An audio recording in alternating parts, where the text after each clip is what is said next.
Eu quero pedir permissão a vocês para compartilhar a palavra do Senhor, né? Não sei se a todos me conhecem, mas eu sou o pastor Michelo, casado com a Aliciane, né? Sou cria da igreja, também foi uma das primeiras famílias a chegar em São Paulo, né? Começamos aqui, a igreja já nos enviou, estamos ali no Eldorado, mas tenho muitos irmãos e ovelhas maravilhosas que estão, né, conosco aqui congregando. Eu queria compartilhar algo, mas hoje o que eu quero compartilhar, na verdade, é mais uma reflexão daquilo que nós podemos melhorar. Não é uma pregação, não é uma palavra de treinamento, de avivamento, mas mais uma reflexão. Deus tem falado muito comigo depois de uma experiência que eu tive na vida, que me deixou muito reflexivo, muito pensativo. Muitos de vocês já sabem a história, outros não, mas só trazendo um pouco a lembrança, em 2017 eu descobri que eu tinha um tumor na cabeça. E quando eu vi que esse tumor precisava ser retirado, eu não sabia se era benigno, se era maligno, eu entrei em crise, eu parei, assim, o chão se abriu. E por incrível que pareça, nesse processo eu fui para outro estado, fui para o Ceará, e lá eu fui para a faca, fui para a cirurgia. Fiz uma cirurgia via nasal, mas só que do caminho, do leito aonde eu estava, ao caminho do centro cirúrgico, da mesa cirúrgica, parecia uma eternidade a distância.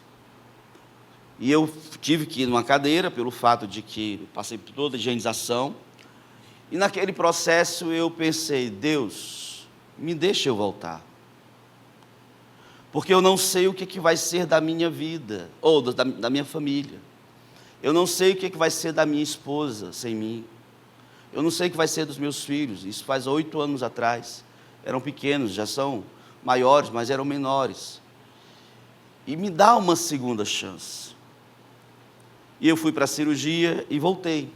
Só que tem um livro que eu encorajo todos a lerem, principalmente aqueles que passaram dos 40, que se chama-se O Segundo Tempo do Jogo.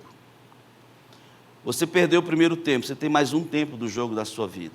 Alguns têm prorrogação, outros têm os pênaltis, a morte súbita, e alguns estão indo até mais longe. Mas nós já temos um tempo que foi passado. Então eu voltei pensando numa frase, e eu quero compartilhar essa frase com vocês, essa palavra. O que é, ou o que estamos deixando? É o tema da palavra de hoje. O que você está deixando? O que nós temos deixado? O que nós temos construído? O que nós temos deixado para aqueles que estão vindo? Ou para aqueles que estão conosco? Ou para aqueles que irão estar depois da gente não estar mais aqui? O que nós temos deixado? Qual, de fato, é o seu legado?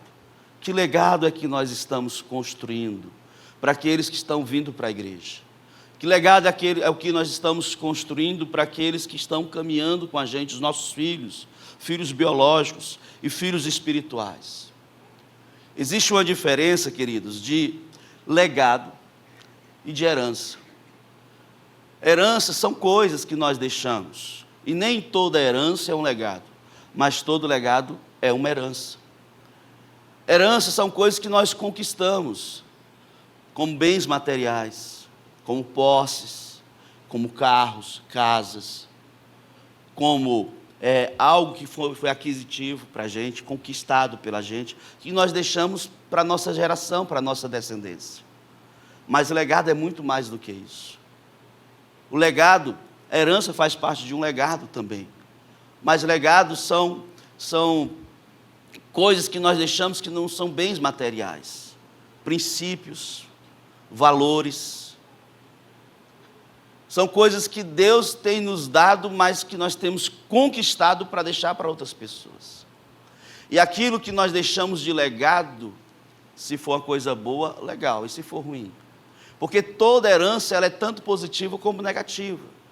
Uma dívida, quando alguém morre, passa-se para os seus herdeiros. É uma herança ruim. Uma conta gorda, quando alguém morre, passa para os seus herdeiros. Mas o que nós vamos deixar para aqueles que vão nos suceder? O que nós vamos deixar para aqueles que estarão em nossos lugares, em nosso lugar? O que você vai deixar para aqueles que estão ao teu lado, que caminham com você? Como é que você deseja ser lembrado? Como é que você quer que as pessoas cheguem para você no final e digam, ó, o que elas digam? Elas vão dizer para você. O que você quer que elas deixem na sua lápide no final? O que você quer que quando você morrer esteja escrito na coroa do seu caixão? Ou no seu esquife, lá no túmulo, na sua lápide? O que deixaremos para a posteridade, queridos? Hoje eu quero que nós venhamos refletir sobre isso. Nós estamos aqui para quê e por quê? Agora, tem uma frase da primeira dama dos Estados Unidos, chamada Eleanor Roosevelt, que ela diz o seguinte: a vida é como um salto de paraquedas, precisa dar certo logo na primeira tentativa. Eu sei que alguns corajosos, insanos, doidos, já pularam de paraquedas. Eu, como tenho juízo, quando eu saio de meio metro de altura, eu surto. Mas imagina se o primeiro não abrisse e só tem a segunda chance, mas ninguém quer testar o segundo paraquedas. Só que muitas vezes, se fosse na sua vida, na nossa vida, muitos já tinham morrido, se fosse de paraquedas, porque nós erramos na primeira, erramos na segunda, na terceira, na quinta, na décima, a gente está dizendo, não tem mais jeito. Tem jeito sim. Talvez até aqui não deu jeito, mas daqui em diante somos nós que decidimos. Somos nós que dizemos o que nós vamos fazer. São as rotas que nós escolhemos trilhar, não são os outros que trilham por nós. Nós temos uma segunda chance, uma terceira, uma quinta chance. Agora, o que nós estamos fazendo com aquilo que nós estamos recebendo de novo? Para alcançar esse objetivo, sugiro fazermos o seguinte: para que nós possamos deixar algo, um legado, eu sugiro 3 coisas hoje. Primeira coisa que nós podemos deixar para esse legado: escolha hoje o legado que deseja deixar. Escolha o legado que você deseja deixar. Seja intencional. Escolha que legado você quer deixar para aqueles que estão com você hoje. O que você quer deixar de legado para os seus filhos biológicos? O que você quer deixar de legado para os seus discípulos? Você que está aqui no Tadel, você é um líder na sua casa, líder no seu trabalho, você é um líder na sua família, você é um líder na sua escola, na sua faculdade, você é um líder do seu life group. Então nós não lideramos apenas por um status, por uma posição, nós lideramos para influenciar. Agora, a nossa influência hoje, ela é temporal ou ela é atemporal?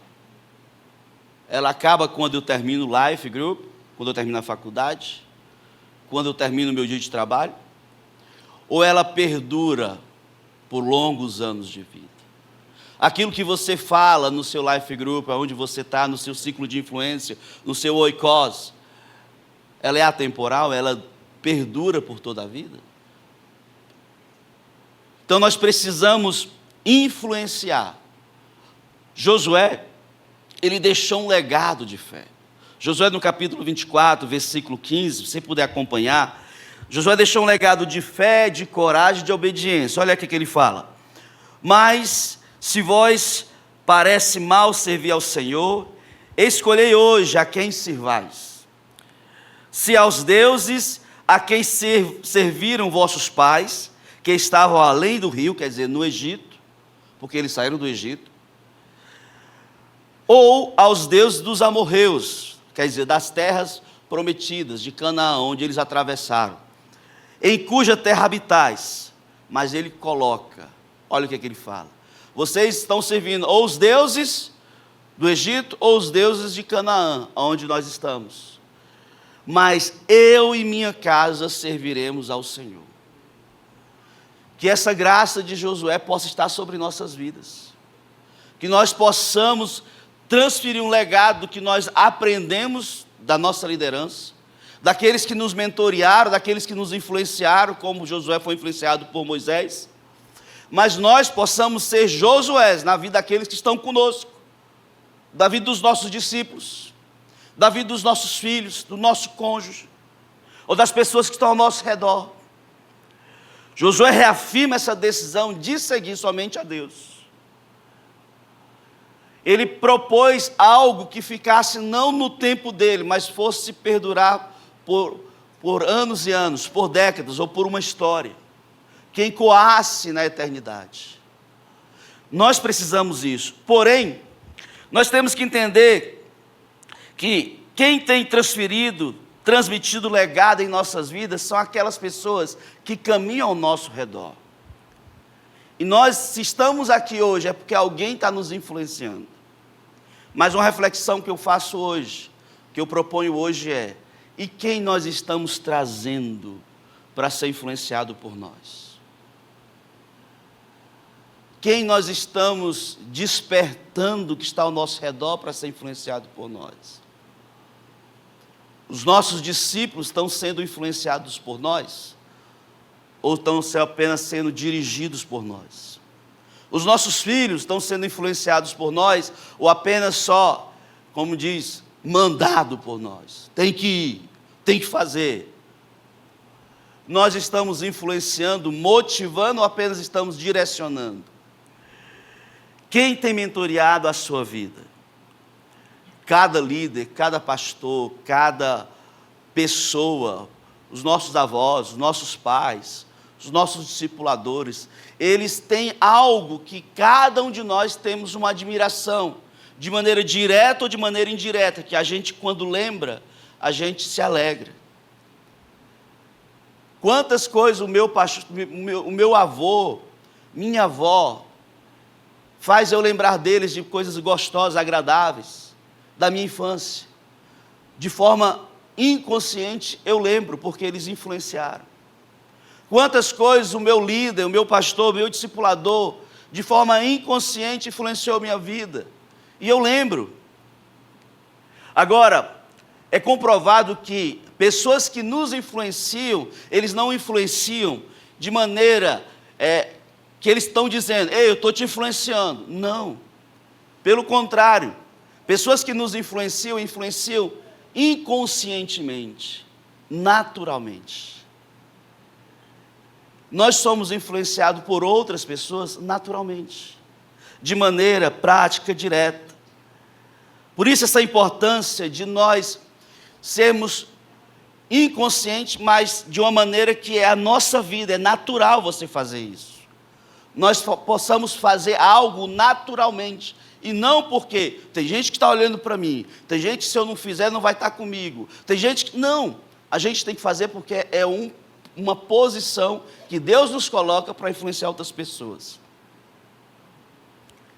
Esses dias minha filha, vindo com a gente de carro, e a minha esposa observou algo nela e deu uma orientação a ela. Minha filha, olha, você já tem quase 20. Não é legal você fazer isso. Você é uma cristã, uma menina. Não é porque você é filha de pastor, porque nem todo filho de pastor é salvo, é crente. Nem todo filho de pastor tem que se comportar como um pastor, tem sua individualidade. Mas você, não é só porque você é crente, mas é porque você influencia pessoas. E aquilo que você escreve, aquilo que você fala, tem um peso para as suas discípulas, suas ovelhas. E a minha esposa se preocupou com ela, não pela posição que ela tinha como líder, mas pela influenciadora que ela era. Nós não devemos nos preocupar com a posição que nós temos, mas devemos nos preocupar como nós estamos influenciando as pessoas que estão nos observando. Porque querendo ou não, quando você está em pé adorando, as pessoas estão te olhando. Querendo ou não, a maneira como você adora, a maneira como você fala, as pessoas estão te olhando. Então nós temos que ser intencional. Escolha o seu legado. Eliseu escolheu um legado de seguir o seu profeta Elias. Quando Elias jogou a capa sobre Eliseu, ele não pensou duas vezes. Ele seguiu o mestre. E quando Elias ia ser arrebatado, ele diz: eu não vou te abandonar. E pegou unção dobrada. E foi o que foi e deixou um legado. Quando Ruth chegou para sua sogra Noemi, diz: aonde você for eu irei, aonde tu pousares, ali pousarei. Teu Deus é meu Deus. Escolheu um legado de seguir sua sogra. E não é à toa que ela está na genealogia de Jesus.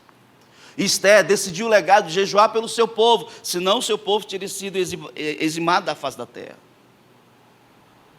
Samuel escolheu abrir mão da sua juventude, sua infância, das suas idades, para seguir um homem ali. Enquanto seus filhos, Ófni e Finéias, abriram mão de Deus para seguir uma juventude. Quantos de nós estamos tomando decisões que podem influenciar para o bem ou influenciar para o mal? Qual o legado que você está escolhendo? Josué escolheu seguir Moisés. Quando Moisés subia o monte, Josué ficava no pé do monte. Quem nós estamos escolhendo seguir? E quem estão seguindo os nossos passos? Outra coisa também que eu quero encorajar, muitas vezes o legado, ele é representado por frases que nós falamos na caminhada na nossa vida. Quando nós somos crianças, muitas vezes, vocês que são homens também, falaram: quando eu crescer eu vou ser um grande jogador de futebol. Era o sonho de todo menino. As mulheres dizem assim: quando eu crescer eu vou ser uma top model. Era o sonho de todas as meninas, ser uma Barbie. Quando a gente vai crescendo na juventude, a gente acompanha a moda, a tendência, as roupas. Faculdade, eu vou ser um grande bancário, eu vou ser um grande professor, eu vou ser um grande empresário.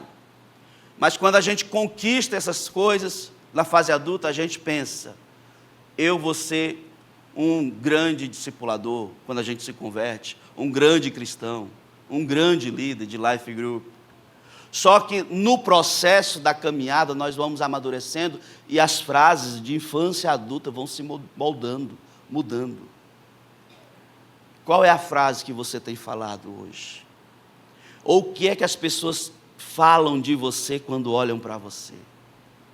As pessoas, quando olham para o pastor Giovanni, dizem: é um grande amoroso, tem um coração do tamanho do mundo. Quando olham para o pastor Ebs, é um grande homem de fé. Esses dias eu mandei um áudio para ele de uma situação, eu fiquei constrangido da fé daquele homem. Ele disse: pastor, pode parar, me converti, estou dentro, conta comigo, porque a fé dele me contagiou. As pessoas, quando olham para você, o que é que elas falam de você? Os teus filhos, quando olham para você, o que é que elas falam de você? Os teus discípulos, quando olham para você, o que é que elas falam de você? O que é que nós vamos deixar? O que é que você vai deixar?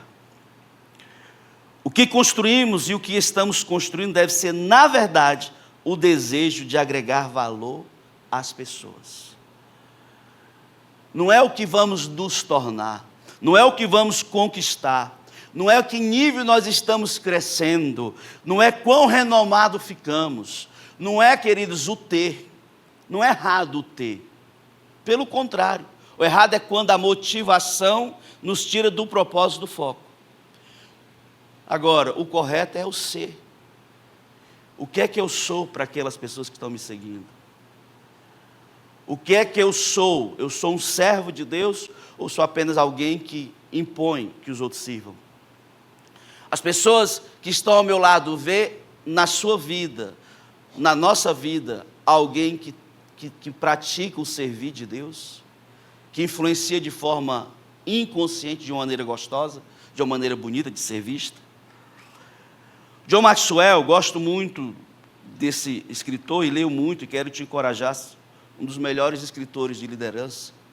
Ele fala o seguinte: quero agregar valor a líderes que o disseminarão entre outras pessoas. Quando eu morrer, espero que outros confirmem que fiz exatamente isso. Imagina quando você não estiver mais aqui, porque daqui a 100 anos, nenhum de nós estaremos mais aqui. Eu acredito. A não ser que você seja um pastor Ebe que vai ver 120 anos. Mas daqui a ceia nenhum de nós estamos aqui. Quem estará aqui em nosso lugar?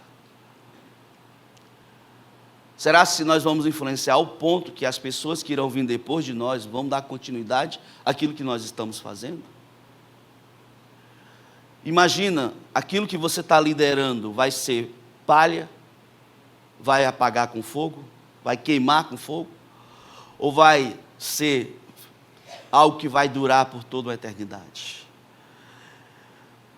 Segunda coisa que eu quero encorajar vocês nesse processo, o que nós estamos deixando? Primeiro, é escolher o que deixar para a geração, primeira coisa. E a segunda, construa hoje a história que deseja ser lembrada. Construa hoje a história que deseja ser lembrada.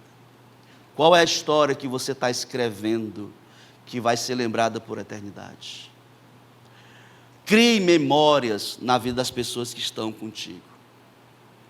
Nós temos sentidos que quando nós cheiramos algo, nos lembra ao passado. É ou não é verdade? Uma comida que a mãe da gente fez na infância, quando a gente cheira, sente o cheiro de uma comida, a gente é arrematado ao passado. Um perfume, ou algo que a gente vê, um vídeo da nossa infância, nos remete ao passado. Uma música que a gente escutou na infância, nos remete ao passado quando a gente escuta. Então, nós estamos criando memórias hoje para que no futuro, quem está lá lembre daquilo que você está construindo hoje. Nós precisamos criar memórias na vida daquelas pessoas que estão conosco. E criar memórias significa criar legados para aquelas pessoas. Olha o exemplo de Daniel. Ele criou um legado. Enquanto era proibido nenhum daquele povo orar a Deus de Israel, Daniel, independente do que estava sofrendo risco, ele subiu ao seu quarto e orou, mesmo sabendo que ia ser condenado e ia para a cova dos leões. Mas ele não abriu mão da sua rotina diária. Ele não abriu mão daquilo que ele fazia constantemente. Então, para nós criarmos o que nós queremos criar, nós precisamos praticar aquilo que nós vemos fazendo todo dia. Tem um livro chamado O Sucesso do Amanhã, começa hoje, diz o seguinte: o segredo do sucesso de uma pessoa é determinado por sua agenda diária. Nós somos aquilo que fazemos constantemente. Pastor Sabac brinca, me dá a tua agenda que eu digo quem é você. E eu digo, me dá teu Instagram que eu digo quem é você. Porque no nosso Instagram tem um algoritmo que ele trabalha para a gente, ele percebe o que a gente procura. E ele começa a mandar vídeos para você sobre aquilo. Se você joga de futebol, pode observar, seu Instagram é cheio de vídeos de futebol. Se você gosta de política, está lá. Então, nós somos aquilo que vivemos diariamente. O que nós temos vivido diariamente? Existe uma história real que como é que as pessoas contavam antes dos números existirem? Como é que as pessoas sabiam a quantidade de coisas que ele tinha antes da existência dos numerais? Então, como é que eles faziam? Os pastores de ovelhas, eles pegavam pedras e colocavam na sacola do saco, para cada ovelha que saía do cercado, do curral, era uma pedra que ele tirava da sacola. No final do dia, quando as ovelhas voltavam para o cercado, cada ovelha que entrava no cercado, ele colocava uma pedra na sacola, cada ovelha. Se sobrasse alguma pedra fora da sacola, é sinal que a ovelha estava perdida, desgarrada, ou que o lobo mau veio e crau. Vamos fazer uma analogia de que maneira? Dizendo que cada ovelha representa uma área na sua vida. Uma ovelha talvez representa a sua forma de caminhada com Deus. A leitura da palavra de Deus. A vida de culto doméstico que você faz na sua casa. A forma como você trata a sua esposa. A forma como você pastoreia as ovelhas que Deus está te confiando. Cada ovelha representa uma área da sua vida. E no final do dia, cada ovelha dessa que você praticou, que você fez essa área da sua vida, se ela entrar no cercado, você coloca no saco aquela pedra. Quantas pedras ficarão fora do saco? Quantas pedras estarão no saco? O que nós estamos fazendo constantemente é o que nós somos e o que nós transmitimos de legado. Tenho um livro, Treinando para Poder e para Dar Poder à Liderança, que diz o seguinte: sua vida é como livro, a capa é seu nome, o prefácio, sua apresentação ao mundo. As páginas são registro diário de seus esforços, sua aprovação, seus prazeres, seus desânimos, suas realizações, dia após dia. Seus pensamentos e atos são escritos no livro da sua vida. A cada hora, um novo registro que deve permanecer para sempre. Quando chegar a hora de escrever a palavra fim, trabalhe para seu livro ser considerado um registro de um propósito nobre, de uma vida de serviço generoso e de um trabalho bem feito. Quando você terminar de escrever esse livro, as pessoas vão ter prazer em ler o livro que você escreveu. Quando você terminar de ler esse livro, os teus filhos vão ter prazer de mostrar o livro seu para os seus amigos, para os amigos dele, ou para os seus netos. Quando você terminar de escrever esse livro, os seus discípulos, suas ovelhas, vão ter prazer de divulgar esse livro para aqueles que estão dando continuidade. Apóstolo Melvin, todo mundo tem um prazer de mostrar o livro dele. Pastor Eibe, a família Uber. Até porque o legado que eles deixaram, nós estamos dando continuidade. A outra coisa também que é interessante, existiu uma pesquisa feita com 95 pessoas, de um sociólogo, Anthony Campolo, que diz o seguinte: se você pudesse voltar no tempo e viver de novo, o que faria diferente? Se você pudesse voltar no tempo da sua vida e pudesse fazer tudo de novo, o que você faria diferente? As respostas foram diversas, mas de todas as respostas diversas, teve 3 respostas que foram similares, que foi essa: se eu tivesse de começar tudo de novo, eu pensaria melhor, seria mais prudente, mais reflexivo, refaria a rota talvez. A segunda resposta é: se eu tivesse de começar tudo de novo, arriscaria mais, seria mais proativo, mais audacioso, mais corajoso. Mas a última é interessante: se eu tivesse que começar tudo de novo, faria mais coisas que permanecesse depois da minha morte. Se nós tivéssemos a chance de recomeçar, o que nós deixaríamos para a nossa geração futura, para a nossa descendência? O que nós faríamos que seria diferente? Que tipo de vida nós estamos levando? Que tipo de legado nós vamos deixar? E lá Timóteo, no capítulo 2, no capítulo 4, 2 Timóteo 4, versículo 7, temos um homem que nos inspirou a viver e praticar esses princípios. Paulo diz: combati o bom combate, completei a carreira e guardei a fé.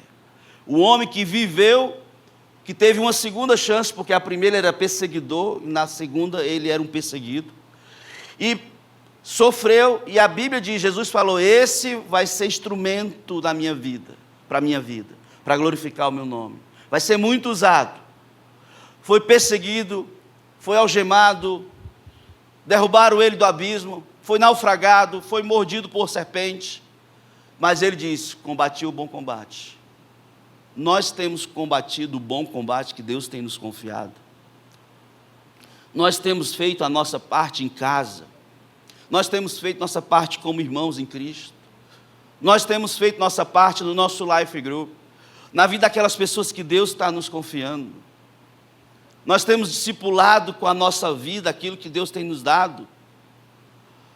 Combati o combate. No final a gente vai poder dizer igual a ele: completei a carreira. De fato, nós estamos fazendo o percurso que Deus está nos pedindo para fazermos, e guardando a fé no final. Eu tenho certeza que todos nós aqui estamos fazendo isso, e eu creio que nós vamos chegar no final e vamos dizer: guardei a fé. Mas nós estamos ensinando aqueles que vão vir depois de nós a praticarmos esse princípio.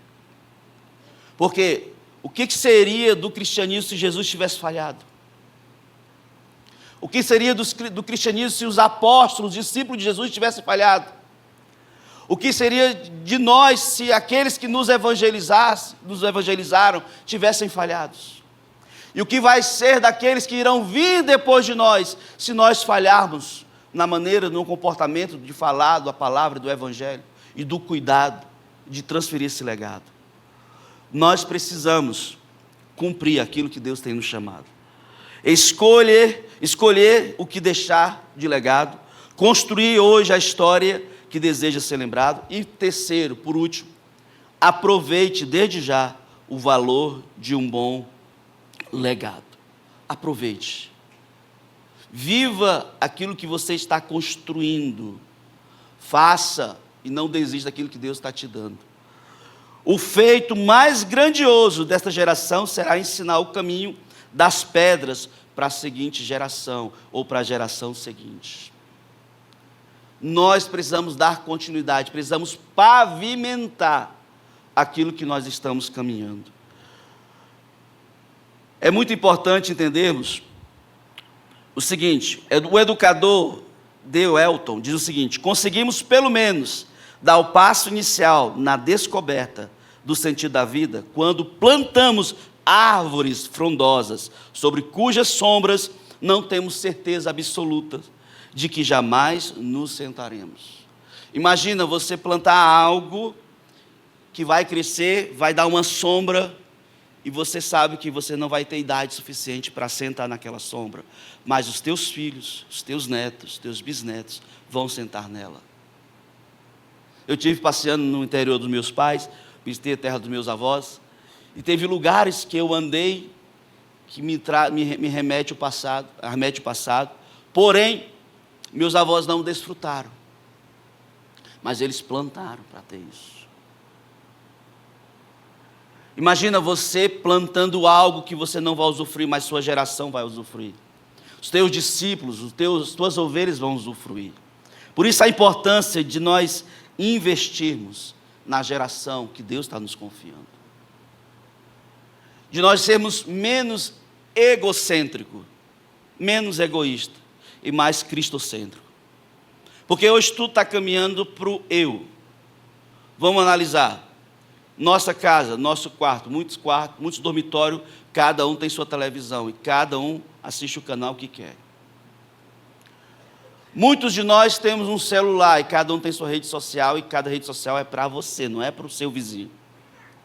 Muitos de nós praticamos na hora do lazer, nós escolhemos o que queremos. Lá em casa, se deixar, cada um faz sua individualidade. Na hora do dia da família, um quer ir para o McDonald's, outro quer ir para a pizzaria, outro quer ficar em casa e outro quer ir para o rodízio. Eu acho que vocês entendem quem quer o quê. Mas se for assim, ninguém vai para lugar nenhum. Um tem que ceder.